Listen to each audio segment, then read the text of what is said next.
This review for My Big Sister was written by Britta Food for Dogs. Britta is a massive Vita fan, and you can find the link to her Twitter account and YouTube channel in the description.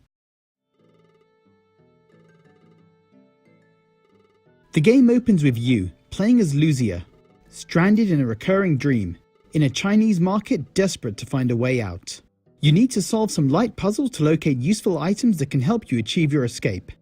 Once you're back home together with your sister, maybe you'll find out what this is all about. But no, you don't. Your troubles are only just starting. On your journey towards unraveling the secret of the Red Witch, you will encounter far stranger locations than a mildly unreal Chinese market, and the identity of characters, witches and ghosts will start to shift and change. Lucia is a very smart 12-year-old girl, with a very big mouth. She and her older sister Sombria often bicker as siblings do, but you quickly realize that those two really love each other, and Lucia in particular would move heaven and earth to help her sister. Sombria suffers from depression and apathy, but a fate far worse awaits her in the dream world, and hurtles both girls into a dangerous, blood-soaked trajectory. After the title screen, the first scenario is called, "Is This All Real?" And this is indeed something you constantly wonder as you get deeper into the story. Which sequence is a dream and which are the real world? The dividing line becomes increasingly murky, producing a sense of disorientation and even confusion. So can we call My Big Sister a horror game? Not really. It certainly has elements of horror, but they are not meant to scare you witless. It's an unusual and highly appealing hybrid of visual novel containing supernatural themes and psychological drama, combined with a point-and-click adventure game mechanic. There's a lot of text to read, unless you skip, which I don't recommend for a first playthrough. A lot of the flavour for My Big Sister is embedded in the dialogue. You progress through 8 more scenarios, each with its own distinctive self-contained location. This allows you to focus on quickly finding the necessary clues and items in order to advance the story. Save points, a cute mailbox, are plentiful and mean you don't have to worry about trial and error exploration or quickly repeating a scenario. I really appreciated this, as I'm not the patient type if puzzles get too complex or obscure.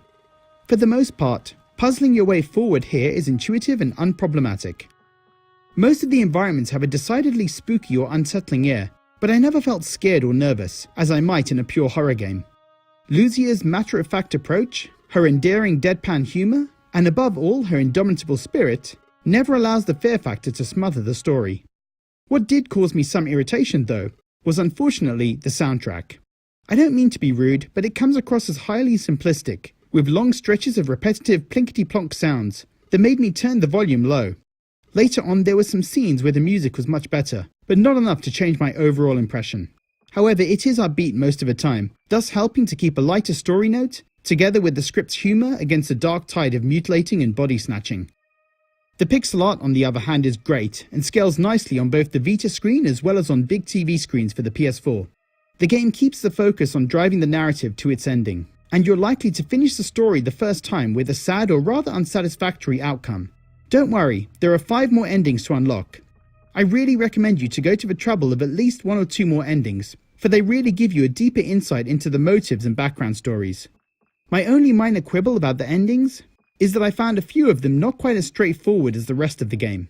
The sequence of steps and solutions didn't always seem intuitive, but maybe I was just too eager to finish them. Again, with the last chapter super short, it's extremely easy to reload it and try out different configurations. My Big Sister is a tightly constructed game that doesn't outstay its welcome at around 4 hours for a main story playthrough, and adding around another hour to get all the endings. It offers some nice thematic layers exploring human consciousness, stress and also depression. The latter in particular is cleverly and sensitively woven into the game's core idea of a loop. I won't go any further for fear of spoilers. It's the strength of the game that it works well, whether you care for the themes or not.